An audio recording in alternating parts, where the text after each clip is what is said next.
Next on the news, Pope Francis getting ready to make history with the upcoming consistory of cardinals. So what changes are coming? And I don't think I can call myself recovered from what happened in Uvalde. forever touched by tragedy, San Antonio Archbishop Gustavo Garcia Siller speaks with us about how students from Robb Elementary in Uvalde are adjusting as the school year gets underway. And it's help that goes a long way, how Catholic Charities Brooklyn and Queens is assisting migrants arriving in New York City. President Biden gets rid of more loan debt for college students nationwide. How much is being lifted now? Plus, a prized manuscript by a famous Italian astronomer now being deemed a fake. I'm Christine Persichetti. Currents News starts right now.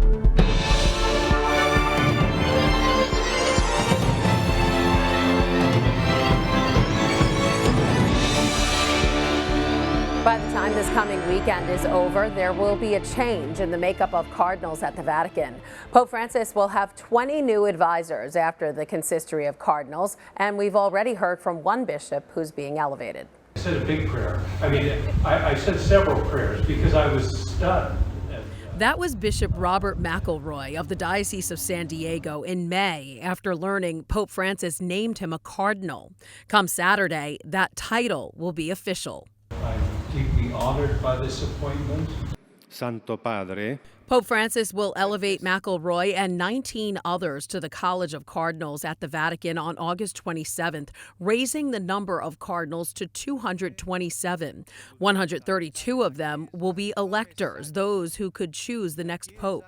Aside from the quantity, another thing that's changed in the College of Cardinals is the nationality of them. For example, in 2013, Asia and Oceania had 11 cardinal electors. After the consistory, they'll have 24, and some come from areas where there have never been cardinals before, such as Tonga and Papua New Guinea. On the one hand, it responds to a need of this pontificate, which has always talked about emphasizing the peripheries and putting them on the front lines. On the other hand, it favors candidates who have a strong knowledge of their local areas, but less of the universal church. Europe doesn't change much in terms of numbers, going from 60 to 54. However, there is a drop in the number of Italian electors. The U.S. now has 17 cardinals, 10 of whom can vote in a conclave. Cardinal-elect McElroy is the only American being installed at this consistory. Along with his new duties, he will continue to lead the Diocese of San Diego.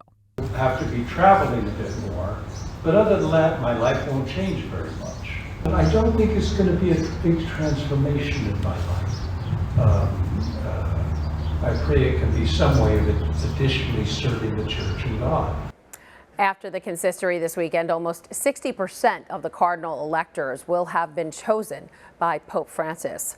Crux editor and Vatican insider John Allen spoke to Currents News about the American cardinal-elect and what his appointment means for the Catholic Church. He's a Jesuit. Broadly speaking, would be seen as a progressive on matters of both theology and politics. Someone very much cut from the same cloth as Pope Francis. So what I think it means is that this is a recognition by Pope Francis that for good or ill, the United States matters. And he wants leadership in the American church that is prepared to carry forward his agenda for the church. John went on to say an interesting question going into the consistory will be what role will Cardinal-elect McElroy play in Pope Francis's papacy, meaning what department of the Vatican Cardinal-elect McElroy will be named a member of. John will be back with us Monday to talk more about the weekend's consistory, the new cardinals, and how the appointments change the makeup of the college as a whole. That's Monday on Currents News. And the Diocese of San Diego will be watching the consistory live as Bishop McElroy is made a cardinal. To join them, just go to their website, sdcatholic.org. That will happen on Saturday, August 27th, beginning at 10 a.m. Eastern Time. The new consistory is just one of the items on the Pope's busy schedule, both this weekend and over the next month. After presiding over the consistory on August 27th, he will go on a day trip to the Italian town of L'Aquila, where he will visit the tomb of Pope Celestine V. On August 29th and 30th, the Holy Father will meet with cardinals from around the world. Next month, he will beatify Pope John Paul I on September 4th. He plans to visit Kazakhstan on the 14th and the 15th, and he will visit Assisi and Matera on September 24th and 25th. You can watch the Holy Father's Mass at the Basilica of Santa Maria di Collemaggio in L'Aquila right here on NET. That's Sunday, August 28th at 5 p.m. Again, that Mass will air right here on NET TV. Consultants picked by the Pope have stalled the sainthood cause for a Staten Island-born Navy chaplain. Maryknoll Father Vincent Capodanno, affectionately known as the Grunt Padre, died while helping the Marines in combat in Vietnam. His heroism earned him the highest military award, the Medal of Honor, and efforts to get him canonized. But theological consultants have suggested a suspension of the cause, citing several concerns about whether Father Capodanno should be a saint. Let's take a look at them.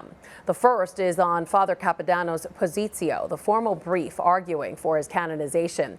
They're concerned that it focuses on his last year of life and does not provide a full picture of the required virtuous life. Second is that as a Maryknoll missionary, the Grunt Padre objected to being sent to Hong Kong, signaling disobedience. They were also worried that Maryknoll did not pursue his sainthood cause. Consultants noted Father Capodanno was fastidious about his appearance, a possible sign of sinful pride. And finally, they worry venerating service members may not be appropriate for the church. The recommendation by the theological consultants is under consideration by the Dicastery for the Causes of Saints at the Vatican. That group ultimately decides whether a case moves on to the Pope. But experts say the Grunt Padre's cause still has a fighting chance. The tablet newspaper spoke with Monsignor Robert Sarno, a Brooklyn native who retired as an official with the Dicastery after almost 40 years of service.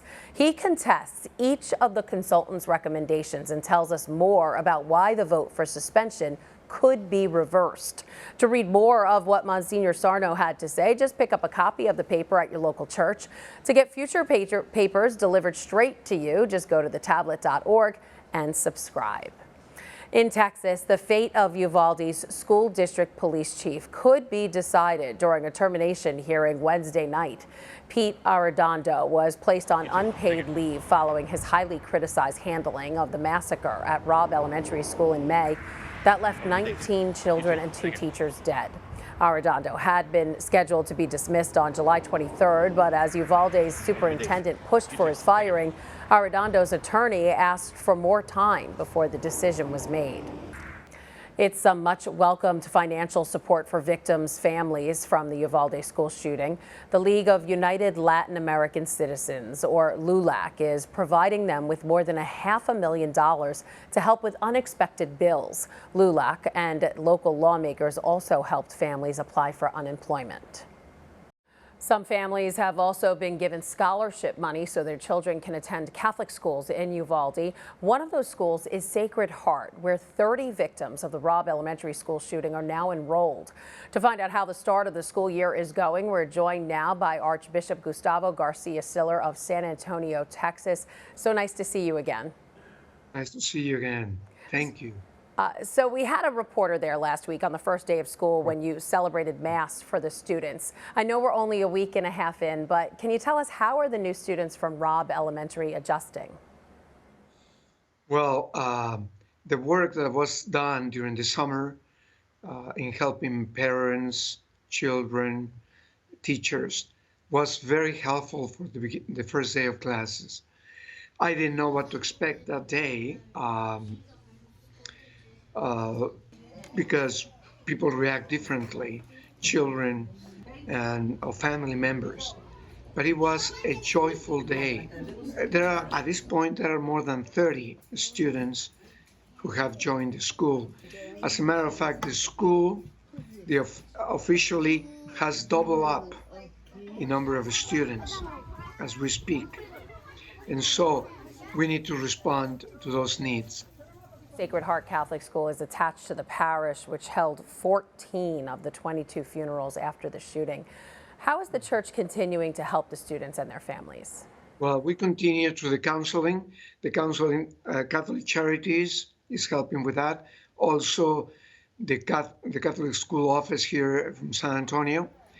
We have trainings prepared during the next few months for the teachers, for the students, and for their parents. And of course, the parish is all open for help with if it's food, if it's even in some of those cases, if it's not shelter, they need some things in their home. And of course, with the tuition assistance, all of them are receiving tuition assistance. Wonderful to hear. And I know that you personally have been counseling the family since the day of that shooting. Tell me, how has that affected you and how has that been going? I don't think I can call myself recovered from what happened in Uvalde. I believe it will take me a longer time to deal with, and I have the help. I have the counseling, spiritual counseling, and my brother bishops here in San Antonio, because it was really something, a real experience of loss.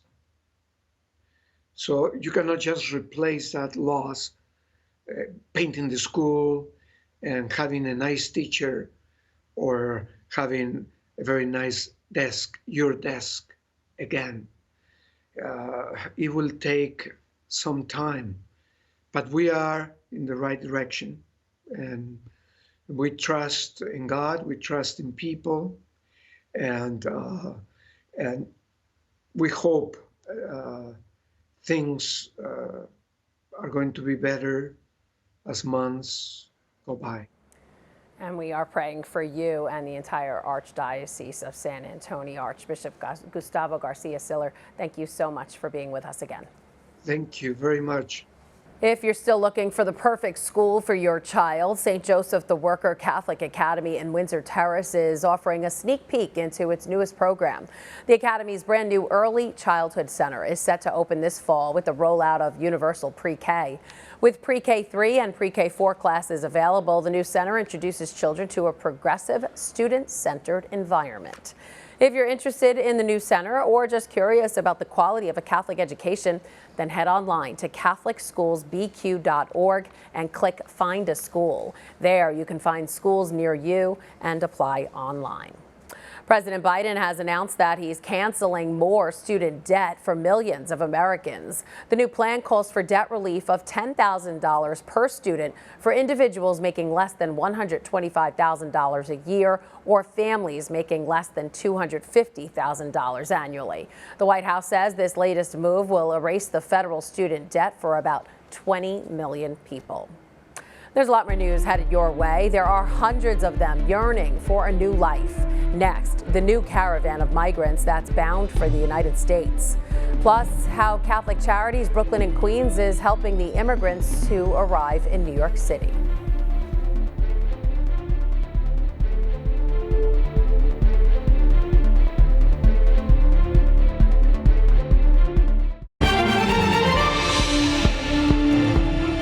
There's a new caravan of migrants coming to the United States. The group of about 500 people from Venezuela, Colombia, Honduras, El Salvador, and Ecuador set out on their journey Monday from Tapachula, a small city near the border of Guatemala. They say the lack of money, food, and the desperation of not being able to get their immigration papers from Mexican authorities forced them to leave in this new caravan. While they have a long way ahead of them here in the States, Catholic Charities Brooklyn and Queens is preparing bags of essential items to hand out to migrants arriving in New York City. The bags include all sorts of daily necessities like toothbrushes, Band-Aids, towels, and more. And they were donated by the Zach Pack Cares program, which aims to provide compassion and hope for low-income and disadvantaged individuals within every community. Catholic Charities of New York has been helping with the city's migrant crisis ever since buses from Texas started dropping off people in the Big Apple. One of the migrants they've been assisting, Gabriela, made it to the U.S. from all the way from Venezuela. And she says it was a tough decision she was forced to make. Como yo vivo en frontera con Colombia, Gabriela says because she lived near the border with Colombia, her town suffered a great deal at the hands of military groups abusing their power. So much so that she had to stop going to college. But still, she wanted to offer something better to her mother, so she left to explore other opportunities.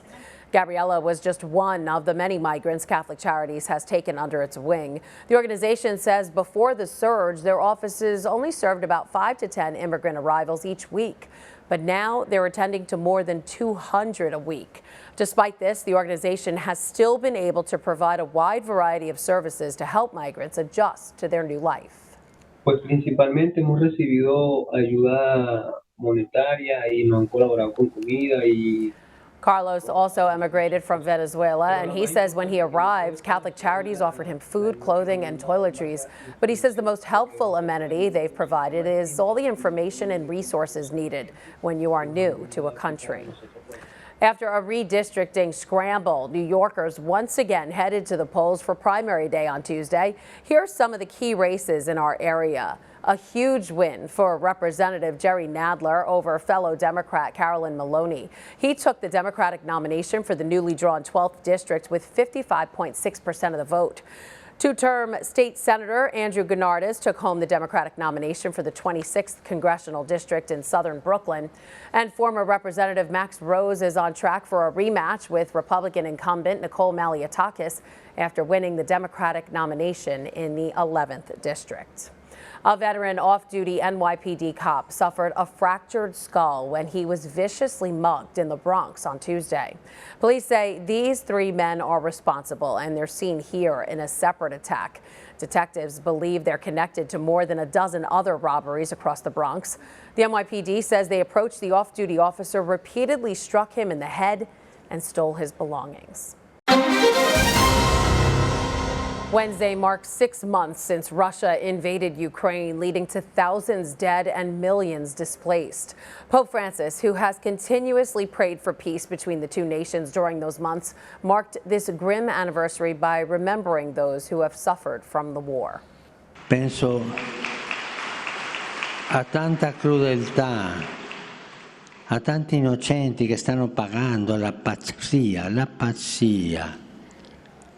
Caritas is also highlighting the consequences of the conflict in a new appeal for peace. The international and Ukrainian branches of the papal charity have been providing assistance to more than 3.5 million people.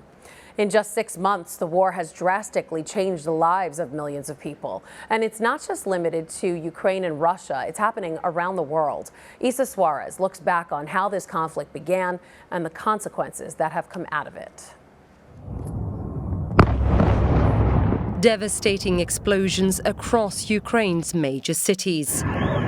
This was the moment Russia lit up Ukrainian skies. An unwarranted invasion that only moments earlier Russian President Vladimir Putin called a special military operation to demilitarize and denazify Ukraine. The Kremlin's immediate goal: to surround Kyiv and liquidate the Ukrainian leadership.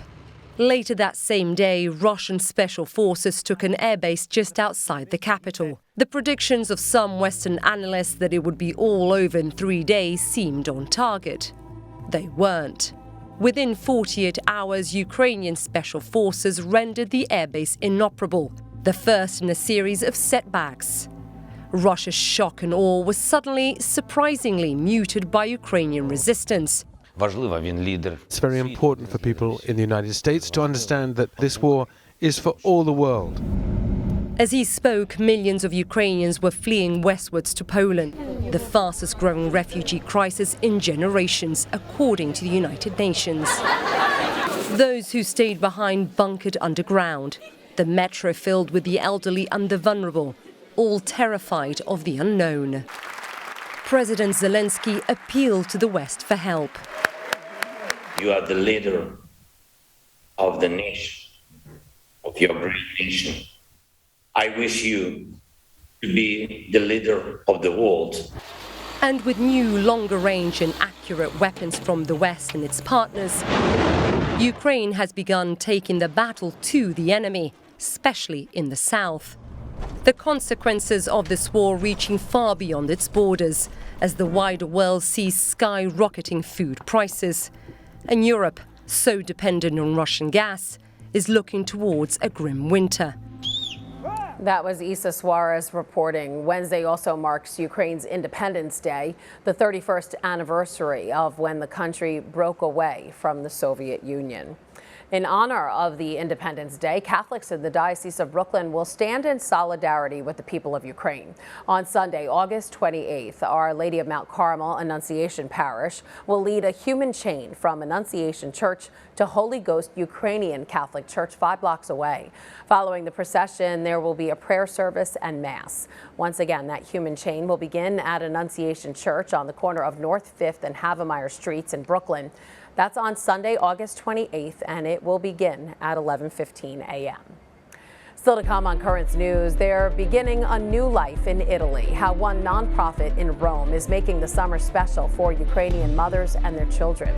And they thought it was the real thing, but now a manuscript from a famous astronomer is being called a fake. Next, the reason for the about face. They left their war-torn homeland behind, but now a new nonprofit in Rome has launched a program that provides Ukrainian mothers and their children with a summer getaway. Justin McClellan tells us about the help they're receiving. Amid Europe's largest refugee crisis since World War II, thousands of Ukrainian mothers and their children escaped the war by coming to Italy. In response, the nonprofit professional formation center Ellis, located in Rome, launched Ellis for Ukraine, a summer program to help Ukrainian families integrate into Italian society and build a life in their new home. One part is welcoming the youngest children, letting them play and integrate with other children. At the same time, their mothers are learning Italian, and we are opening a listening service to learn in individual meetings the skills and capabilities of these people so we can find them jobs right away. 62 women and 95 children are taking part in Ellis for Ukraine. Some of them have traveled alone without their parents to escape conflict zones. Now, I can hear from my parents, but the situation is always changing. In March, there were 1 or 2 weeks in which I could not call them, and for me, that was one of the most nervous periods of the war. Many of these migrants don't know when they will return to their native Ukraine, and so Ellis makes language learning a priority to help them integrate into their temporary homes. For us, it is very important. We are taking big steps forward in learning the language. I've noticed that I can speak and communicate with people even outside of the school. I can go to a store and speak with Italians. Fleeing war, these children as young as 3 years old aren't able to have their normal summer vacation, but in Rome, they can still attend summer camp. That was Justin McClellan reporting. Ellis for Ukraine also provides the adult Ukrainian refugees with a career guidance service that helps them find jobs in Italy. And finally, a prized manuscript at the University of Michigan, believed to have been written by famed Italian astronomer Galileo Galilei, has been deemed as fake. The one-page document, known as the Galileo Manuscript, supposedly dates back to the early 1600s, but after a professor from Georgia State questioned the page's authenticity, the university re-examined the work. Officials discovered the manuscript only dated back to the 1930s and was the work of notorious Italian forger Tobia Nicotra, who was sentenced to jail time in 1934 for faking historic documents. Wow. And that is Currents News. I'm Christine Persichetti. Thank you for joining us, because we are putting your faith in the news. Hope to see you again next time.